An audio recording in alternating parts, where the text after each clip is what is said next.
الحمد لله نحمده ونستعينه ونستغفره ونؤمن به ونتوكل عليه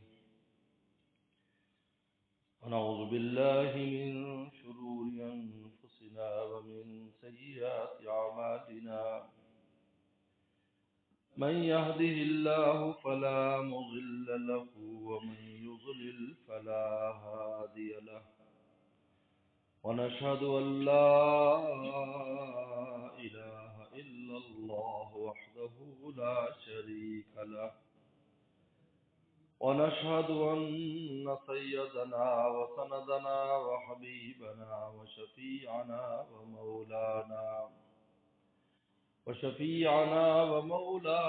محمدا عبده ورسوله صلى الله تعالى عليه وعلى آله وأصحابه وبارك وسلم.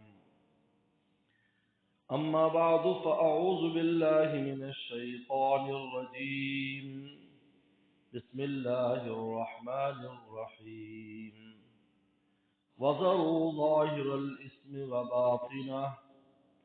وقال تعالى يا أيها الذين آمنوا اتقوا الله ولتنظر نفس ما قدمت لغد واتقوا الله إن الله خبير بما تعملون. صدق اللہ مولانا العظیم. میرے محترم بزرگ اور دوستو، اللہ تعالیٰ ارشاد فرماتے ہیں ظاہری گناہ بھی چھوڑ دو اور باطنی گناہ بھی چھوڑ دو. وزر ظاہر اسم و باطن. پہلے ظاہری گناہ چھوڑو پھر باطنی گناہ بھی چھوڑو. ظاہری گناہ جو دوسروں کو نظر آتا ہے، جس پر اور لوگ گواہ بنتے ہیں کہ آپ گناہ کر رہے ہیں. اور باطنی گناہ جو بندے اور اللہ کے درمیان ہے کہ اور مخلوق اس کے اوپر گواہ نہیں ہے، صرف اللہ کی ذات. فرمایا ظاہری گناہ چھوڑو، یہ پہلے بیان فرمایا، اس لیے کہ ظاہری گناہ کرنے والا مجاہر کہلاتا ہے. مجاہر وہ شخص ہے جو کھلم کھلا اللہ کی نافرمانی کرتا ہے. اور پیغمبر صلی اللہ علیہ وسلم نے فرمایا کہ میں مجاہرین کی سفارش نہیں کروں گا. ایک تو آدمی نالائقی کرے اور پھر اس میں دیدہ دلیری بھی دکھائے، چور بھی ہو اور زور بھی دکھائے، یہ سخت ناپسندیدہ ہے. ایک آدمی مخلوق سے چھپ کر کوئی گناہ کرتا ہے تو دلیل ہے کہ کچھ نہ کچھ حیا اس میں ہے. چلو خدا کی نہیں تو مخلوق کی تو ہے، لیکن جو مخلوق کے سامنے اللہ کی نافرمانی کرتا ہے یہ دلیل ہے کہ نہ رب کی حیا ہے نہ مخلوق کی حیا ہے. اس لیے قرآن نے کہا وزر ظاہر الاسم، ظاہری گناہ کو پہلے بیان کیا ہے کہ مخلوق اپنے خلاف گواہ نہ بناؤ. تم اللہ کی ذات تو ارحم الراحمین ہے، بندوں کو معاف کر دیتی ہے. حدیث شریف میں آتا ہے قیامت کے دن ایک آدمی لایا جائے گا، اللہ تعالیٰ اس پر اپنی چادر ڈال کر کہیں گے کہ تو نے فلانا گناہ کیا تھا. جی ربا میں نے کیا تھا. فرمایا ہم نے دنیا میں بھی تیری ستاری کی تھی، یہاں بھی تیری ستاری کرتے ہیں. فوراً وہ سجدے میں گر پڑے گا. پھر دوبارہ کھڑا ہوگا، پھر اللہ تعالیٰ فرمائے کہ تو نے فلاں فلاں گناہ کیا تھا. اور یہ چادر میں لوگ کیا دیکھ رہے ہیں؟ اس کا آدھا جسم دیکھ رہے ہیں اور اس کا سجدہ دیکھ رہے ہیں، باقی اوپر کیا بات ہو رہی کسی کو پتہ نہیں. مخلوقات دیکھ رہی تو اس دن جتنا جو دور ہوگا وہ بھی یوں دیکھے گا کہ سامنے کی بات ہے. کشفنا عنک غطاءک فبصرک الیوم حدید. آنکھیں سب کی تیز ہو جائے، ایک ہی جیسی ہو، چاہے وہ کروڑوں میلوں پر بھی ہوگا پھر بھی اس کو سامنے نظر آئے گا. لاکھوں میل پر بھی ہو، ہزاروں میل بھی سامنے نظر آئے گا. دوبارہ پھر یہی ہوگا، پھر سجدے میں گر پڑے گا. کئی بار ایسے کرے گا. آخر اعلان ہوگا ابھی بندے کی بخشش ہو گئی، جنت میں چلا جائے. تو لوگ کیا کہیں گے؟ لوگ کہیں گے یار یہ انسان کتنا عبادت گزار انسان ہے کہ دنیا میں تو سجدے کرتا ہوگا، یہاں بھی سجدے سے باز نہیں آیا. یہ وہ معاملہ ہے جو بندے کا اللہ کے ساتھ ہے، مخلوق کو بیچ میں نہ لائے، یہ بہت خطرناک معاملہ ہے۔ اس لیے قرآن مجید نے کہا الاخلاء یومئذ بعضهم لبعض عدو الا المتقین، فرمایا جتنی دوستیاں تمہاری دنیا میں ہیں یا آخرت میں دشمنیوں میں تبدیل ہو جائیں گے، ایک دوسرے کے خلاف گواہی دیں گے۔ بیوی چاہے گی کہ میں جہنم میں جا رہی ہوں، شوہر بھی نہ جائے جنت میں، وہ اس کے خلاف گواہی دے گی۔ اس لیے تو کہا یوم یفر المرء من اخیہ وامہ وابیہ وصاحبتہ وبنیہ، یہ رشتوں کو بیان کیا ہے، یہ دوستیاں تعلق کو بیان کیا ہے کہ جتنے رشتے ہوں گے ایک دوسرے سے فرار اختیار کریں گے، کیونکہ ایک دوسرے کے خلاف گواہی ہوگا کہ یہ گواہ نہیں دے دیں میرے خلاف، کیونکہ اللہ کو مل کر نافرمانی کی، ان کے سامنے خدا کی نافرمانی کی۔ ظاہری گناہ بہت خطرناک ہے، مخلوق کے سامنے اللہ کی نافرمانی کرنا، ندامت بھی محسوس نہ کرنا، مخلوق کو اپنے خلاف گواہ بنانا، یہ مخلوق گواہ بن جائے گی اس کے خلاف۔ باطنی گناہ بھی چھوڑو جو تمہارے اللہ کے درمیان ہے، جو تم چھپ کے کرتے ہو، جو تمہارا دل کرتا ہے، جو تمہاری آنکھیں کرتی ہیں، کسی کو پتہ نہیں ہے کہ آپ گناہ کر رہے ہیں، بظاہر گناہ کر رہا ہے، وہ بظاہر نیکی کر رہا ہے لیکن اندر سے گناہ ہے، ریاکاری نماز پڑھ رہا ہے دل میں ریاکاری ہے، گناہ کر رہا ہے، نیت خراب ہے، نیکی کر رہا ہے لیکن نیت خراب ہے۔ باطنی گناہ دراصل زیادہ تر دل سے تعلق رکھتے ہیں، اس لیے ہمارے استاد مفتی ولی حسن ٹونکی رحمۃ اللہ علیہ بنوری ٹون میں جو شیخ الحدیث تھے مفتی اعظم پاکستان، وہ ایک بڑی عجیب بات فرماتے تھے کہ امام بخاری رحمۃ اللہ علیہ جو پہلی حدیث لائے ہیں نیت کے بارے میں، وہ آدھی حدیث لائے اور اس میں یہ ٹکڑا لائے ہیں، پہلے تو بتایا کہ نیت پر سارے عمل کا مدار نیت پر ہے، جیسے نیت ہوگی ویسا نتیجہ ہوگا۔ آگے حدیث کے دو حصے ہیں، ایک حصے میں آتا ہے کہ جو اللہ رسول کے لیے ہجرت کرے گا اس کی ہجرت اللہ رسول کے لیے شمار ہوگی، یہ پہلا حصہ ہے۔ دوسرا حصہ ہے کہ جو دنیا کے لیے ہجرت کرے گا یا کسی عورت سے نکاح کرنے کے لیے ہجرت کرے گا تو اس کی ہجرت اسی کھاتے میں شمار ہوگی۔ یہ دو ٹکڑے ہیں اس حدیث کے، ایک میں اچھی نیت کا بیان ہے اور ایک میں بری نیت کا بیان ہے۔ عمل ایک ہی ہجرت کا عمل، اور ہجرت کا عمل سب سے اونچا عمل ہے، یاد رکھو ہجرت کا عمل سب سے اونچا عمل ہے، اس لیے کہ مفارقۃ الاوطان، اپنے وطن کو چھوڑ کے چلے جانے سے بڑا کوئی مجاہدہ نہیں ہے۔ انسان بھوکا رہ لیتا ہے، فاقے کا سب، لیکن وطن کو چھوڑ کے چلے جانا، اس لیے پیغمبر صلی اللہ علیہ وسلم کو اما عائشہ صدیقہ رضی اللہ عنہ نے کہا، عرض کیا کہ اللہ کے نبی صلی اللہ علیہ وسلم یہ بلال کو جب بخار ہوتا ہے تو مکہ کو یاد کرتا ہے، اس کو مکہ یاد آتا ہے، بخاری شریف میں آتا ہے مکہ کے چشموں کو یاد کرتا ہے، حالانکہ مکہ میں کتنا ظلم و ستم بلال پر ہوا، لیکن کہ اس کو مکہ بہت یاد آتا ہے، لیکن جب بخار ہوتا ہے، کیونکہ انسان کو جب تکلیف ہوتی ہے تو اپنی پیاری چیز کو یاد کرتا ہے، ماں کو یاد کرے گا، اللہ کو یاد کرے گا، ابا کو یاد کرے گا، بھائی کو یاد، جس سے بھی محبت ہوتی ہے انسان کی۔ تو کہا کہ یہ مکہ کو یاد کرتا ہے، تو اس وقت پیغمبر السلام نے اپنے ہاتھ مبارک اٹھائے، اے اللہ میرے یہ صحابہ جو ہجرت کر کے آئے ہیں ان کو مدینہ مکہ سے بھی زیادہ محبوب کر دے، ان کے دل میں مدینہ کی محبت مکہ سے بھی زیادہ کر دے، کیونکہ یہ مفارقۃ الاوطان جو ہے نا، ہجرت بڑا سخت عمل، بہت سخت مجاہدہ ہے، تو پھر اس کے اوپر اجر و ثواب، اللہ اکبر۔ اللہ فرماتے ہیں یجد مراغما کثیرا، دنیا ان کے قدموں میں ڈال دی جاتی ہے، ظاہری بھی اور باطنی بھی، ہر طرح کی دنیا ان کے قدموں میں۔ وہی مہاجرین تھے جو لٹے پٹے آئے، وہی پوری دنیا کے مالک بن گئے۔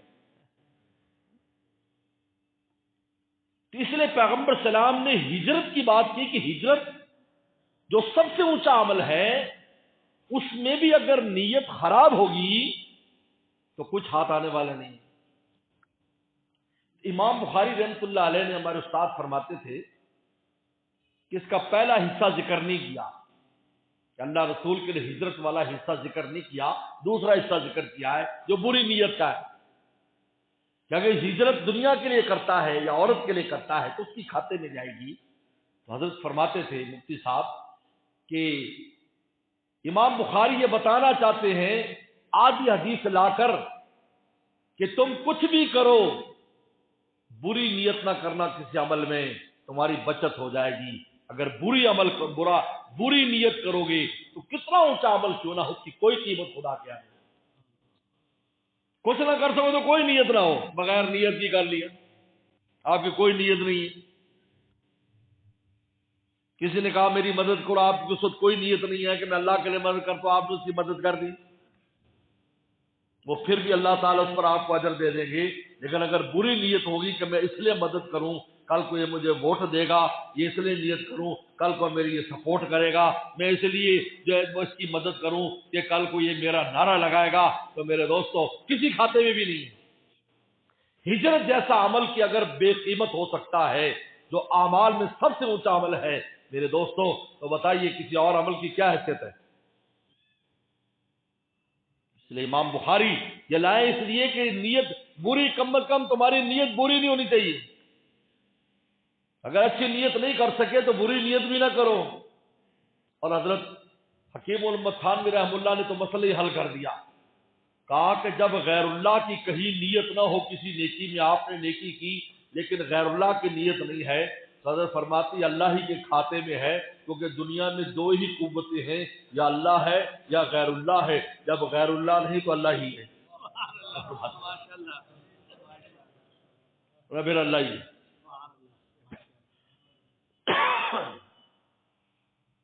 اس لیے باطنی گناہ کا تعلق نیت کے ساتھ سب جاتا ہے کہ آپ اس کام کو کس لیے کر رہے ہیں. بظاہر نیکی، بظاہر بڑا اچھا کام ہے لیکن نیت خراب.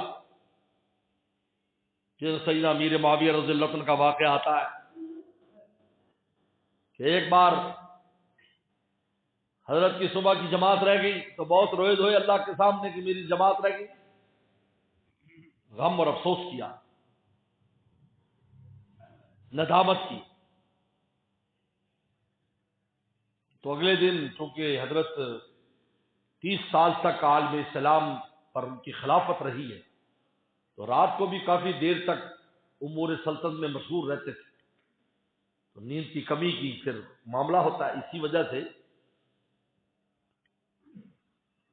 امام حنیفہ رحمۃ اللہ علیہ نے اذان کے بعد، جب اذان ہو جائے تو اذان کے بعد دوبارہ پھر کسی کو کہنا بھی نماز کا وقت ہو گیا ہے، اس کو تصویب کہتے ہیں. تو یہ اس میں کراہت ہے. ایک دفعہ اذان ہو گئی، اطلاع ہو گئی، بس کافی ہے. لیکن ابو حنیفہ رحمہ اللہ فرماتے ہیں، امام یوسف فرماتے ہیں کہ وہ لوگ جو رات کو دیر تک مشغول رہتے ہیں ان کو اٹھانا تصویب مستحب ہے.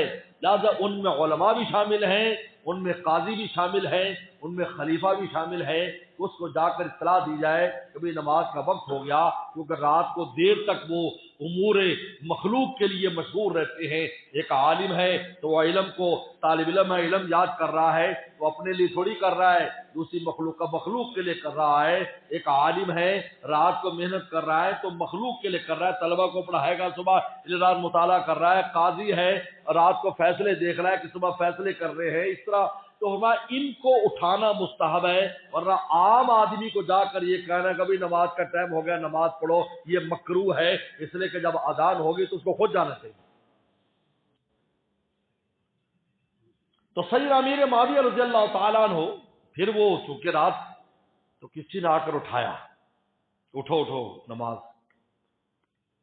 تو دیکھا کہ ایک بڑا مشبہ مقطع بندہ بابا جی ہے وہ اٹھا رہا ہے. انہوں نے کہا یار آپ نے تو بڑا اچھا کیا مجھے اٹھا دیا، ورنہ آج بھی جماعت رہ جاتی میری. اور تو ہے کون؟ ان کا جی آپ میرا تعارف نہ پوچھیں گے، بتاؤ بھائی تو کون ہے. اچھا کچھ حضرت کو اندر ادراک ہو رہا تھا کہ یہ جو نظر آ رہا ہے یہ وہ نہیں، تو اس کی کلائی پکڑ لی. ان کا نہیں بھائی اب تو تعارف کرانا تم کون ہو. ان کا میں شیطان ہوں. ان کا شیطان اور یہ نیکی کا کام. ان کا دیکھو جی ویسے ہی بدنام کیا ہوا خبیث. ویسے عدو مبین قرآن نے کہا ہے، نص صریح ہے کہ تو عدو مبین ہے، تو کیسے میرے ساتھ پھر نیکی کر رہا ہے؟ کہ جی بات یہ ہے کہ کل آپ کی نماز رہی اور آپ روئے دھوئے، تو روئے دھونے پر آپ کو اجر زیادہ مل گیا، تو میں نے کہا آج اٹھا دو، ایسا نہ ہو کہ زیادہ اجر لے تھوڑا ہی لے لیں. نیت خراب تھی، عمل کتنا اچھا ہے. یہ قرآن نے کہا وزر الظاہر اس میں باطنہ، ظاہری گناہ چھوڑو، باطنی گناہ نیتیں درست کرو ہر عمل میں. آج اس میں ہمیں بڑی کمی پائی جاتی ہے. ہم کسی مخلوق کے ساتھ کوئی ڈیلنگ کرتے ہیں کسی کام میں، ہماری نیت ہوتی ہے کہ ہمیں فائدہ پہنچنا چاہیے بس. اگلے کو کچھ بھی ہوتا پھرے، نقصان ہو جائے، کچھ بھی ہو جائے. اپنی دکان کے اوپر لکھوا دیتے ہیں ہماری دکان سے باہر نکلنے بعد مال واپس نہیں ہوگا. کس بات کے مسلمان کہلاتے ہو تم؟ یہ مسلمان کی شان ہے؟ تمہارا عمل غیروں نے پکڑا ہوا ہے. تم یورپ میں چلے جاؤ، وہاں چلے جاؤ، 3 سال کے بعد آپ پرچی لے جاؤ کہ 3 سال پہلے لیا تھا، ہمیں پسند نہیں ہے، وہ واپس رکھ لیں گے آپ کا سامان. اور یہاں مسلمان کہلا کر لکھ دیتے کہ نیچے کیوں؟ اس لیے کہ مال 2 نمبر ہے. اگر 1 نمبر مال ہوتا تو یہ لکھنے کی ضرورت کیا ہے؟ آپ کو کیا غم ہے؟ اور رسول اللہ کی حدیث بھول جاتے ہیں. ایک صحابی نے دکان کھولی، مہینہ چلی، بہت اچھی، بہت دکان. اللہ نے صحابہ اکرام میں عجیب برکت عطا فرمائی، کیونکہ سب غازی تھے یا شہید ہو گئے تو ان کی اولادیں تھیں یا غازی تھے. امام بخاری نے باب باندھا ہے، بابو برکت فی مال الغازی، کہ اللہ غازی کے مال میں کیسے برکت دیتے ہیں. عجیب و غریب روایت ہے، پورے ایک صفحے پر امام بخاری لائے. حضرت زبیر ابن عوام کا قصہ اس کے اندر پورا بیان کیا،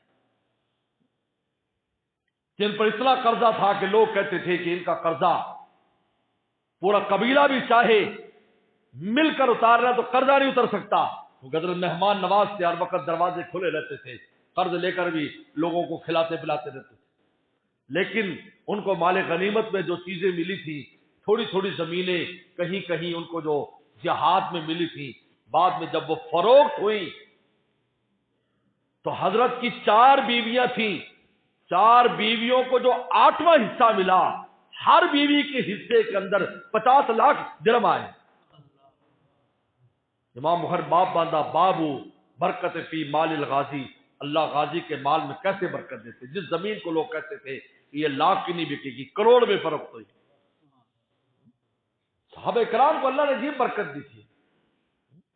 کرامت ہے تیری تیرے رندوں میں ساقی، کرامت ہے تیری تیرے رندوں میں ساقی، جہاں رکھ دے قدم اپنا وہیں میں خانہ بن جائے. جدھر قدم رکھ دیا میں خانے بن گئے.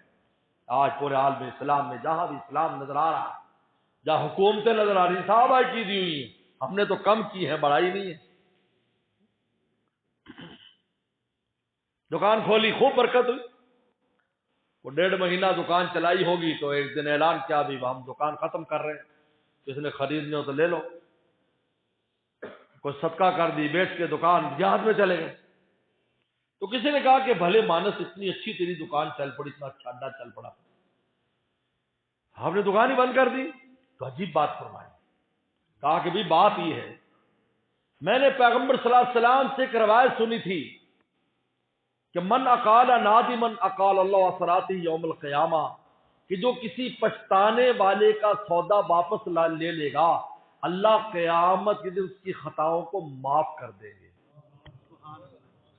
پچھتانے والا اس لیے کہ ایک آدمی سودا کر لیا، اب وہ پورا نہیں اتر پا رہا ہے تو کہتا ہے یار یہ میرے بس میں نہیں ہے اس کو لینا، یا مجھے ضرورت نہیں ہے، یا میری بیوی نہیں مار رہی، بچے نہیں مار رہے. آپ یہ نادم ہے، پر میں اس کی ندامت کو ملحوظ رکھتے ہوئے آپ نے سودا واپس لے لیا، آپ نے اللہ کے ساتھ سودا کر لیا کہ قیام دن آپ کے گناہ معاف کرتے جائیں. صاف روایت موجود. کہا میں نے یہ روایت سنی، اب میں تو مجاہد بندہ ہر وقت جہاد میں، تو میں نے کہا میں یہ فضیلت کیسے حاصل کروں. تو میں نے دکان کھولی. جب دکان کھولی تو مہینے کے بعد یہ موقع آیا کہ ایک آدمی آیا کہ وہ جو سودا یار فلاں کیا تھا نا میں نے، وہ مجھے پسند نہیں ہے، میں واپس کرنا چاہتا ہوں، میں نے وہ واپس لے لیا، مجھے فضیلت مل گئی، میں دکانداری تو کرنی نہیں تھی، میں تو آخرت بنا لی۔ اب مجھے بتاؤ دکانداروں، مجھے بتاؤ کتنے موقع ہیں تمہارے پاس بخشش کے، لیکن نہیں، سودا موت دیکھ لو، مال واپس نہیں ہوگا، انا للہ و انا الیہ راجعون۔ میرے دوستو، نیت، باطنی گناہ کا تعلق نیت کے ساتھ ہے۔ ظاہری گناہ، ظاہری اعمال لوگوں کو نظر آ رہے ہیں، بے نمازی ہے، نماز نہیں پڑھتا، گالم گلوچ کرتا ہے اور دوسرے گناہ کرتا ہے، اور باطنی گناہ جو اللہ اور بندے کے درمیان یہ نیت خراب، اس عمل میں دیکھنے میں بڑا اچھا عمل کر رہا ہے لیکن اس میں نیت خراب ہے، اچھا مشورہ دے رہا ہے لیکن نیت خراب ہے، نیت خراب ہے، اگلے کو اچھی بات کر رہا ہے لیکن نیت خراب ہے۔ اس لیے میرے دوستو فضل و ظاہر اس میں بات، اور پھر یہ مہینے اشہر حرم کے مہینے، یہ پہلا رجب کا جو مہینہ ہے یہ اشہر حرم کا مہینہ ہے۔ قرآن نے کہا ان عدۃ الشہور عند اللہ 12 شہر فی کتاب اللہ یوم خلق السماوات والارض، 12 مہینے اللہ نے، جب سے اللہ نے لوح محفوظ میں لکھی گئی تقدیریں، اس دن لکھ دیا کہ دنیا جب پیدا ہوگی اور اس میں جب وقت آئے گا تو 12 مہینے ہوں گے، اور 12 مہینے قمری عربی والے اس وقت سے لکھے، یہ باقی سارے بعد میں آئے، اصل مہینے جو ہے وہ قمری مہینے چاند کے مہینے اصل ہے، اس لیے کہ آپ جو سورج کے مہینے شمسی، اس سے آپ، وہ انسان جو پڑھا لکھا نہیں ہے، جنگل میں رہتا ہے، پہاڑ پہ رہتا ہے، جزیرے میں رہتا ہے، وہ عبادت نہیں کر سکتا، لیکن قمری مہینہ وہ ہے جو آنکھ سے اس نے چاند کو دیکھنا ہے اور اس کے مطابق اس نے سارے اعمال کرنے ہیں، وہ رمضان کے روزے بھی اس سے رکھے گا، وہ عیدین بھی اس سے پڑھے گا، وہ جو ہے روزے جو ایام 20 کے روزے نفلی، وہ روزے بھی رکھے گا، کیونکہ اس کو کسی پڑھے لکھے ہونے کی ضرورت نہیں، اس کی آنکھ کام کرے گی، وہ دیکھ لے گا کہ چاند نظر آ گیا۔ اس زمانے، اس وقت سے، جب سے زمین آسمان بنا، لکھا تو ازل سے تھا لیکن اس کا نفاذ ہوا جب زمین آسمان بنا۔ 4 حرمت کے مہینے جن میں عبادت کا ثواب بڑھ جاتا ہے، یاد رکھو حرمت کے مہینوں کا کیا مطلب ہے، 2 معنی، حرمت کا مہینہ کو قتل و قتال اس میں جائز نہیں، لیکن اب بوقت ضرورت اس کی اجازت ہے، اور دوسرا حرمت کا مہینہ اجر و ثواب، یاد رکھو، جن میں پہلا مہینہ رجب کا ہے جو شروع ہو چکا ہے، اس لیے پیغمبر السلام نے رجب کے شروع ہوتے ہی کیا فرمایا تھا، اللہ بارک لنا فی رجب و شعبان و بلغنا رمضان، اللہ ہمارے رجب اور شعبان میں برکت کر دے اور ہمیں رمضان تک پہنچا دے۔ جس کی برکت کی دعا رسول اللہ نے کی ہو تو کتنی برکت ہوگی، اور ایک اشہر حرم اور پھر رسول اللہ کی دعا، لہٰذا یہ عبادت کا مہینہ ہے، اس میں جو نفلی عبادت کرو گے اس کا ثواب زیادہ ہے، اور گناہ کرو گے عقاب زیادہ ہے۔ ان میں پہلا یہ ہے، اس کے بعد رمضان کے بعد شوال کے بعد ذیقعد، ذی الحج، محرم، وہ 3 مہینے اکٹھے، یہ 4 ارب من اربۃ حرم، 4 حرمت کے مہینے۔ فلا تظلموا فیہن انفسکم، قرآن نے کہا اس میں اپنے آپ پر ظلم نہ کرو، یہ تو کمائی کے مہینے ہیں۔ امام جساس لکھتے، ابو بکر جساس نے لکھا ہے کہ جو ان مہینوں کے اندر ان کا ادب کو ملحوظ رکھتے ہوئے گناہوں سے بچتا ہے، نیکی کی کوشش کرتا ہے، تاکہ اللہ پورے سال اس کو نیکی کی توفیقات عطا فرماتے ہیں، پورے سال۔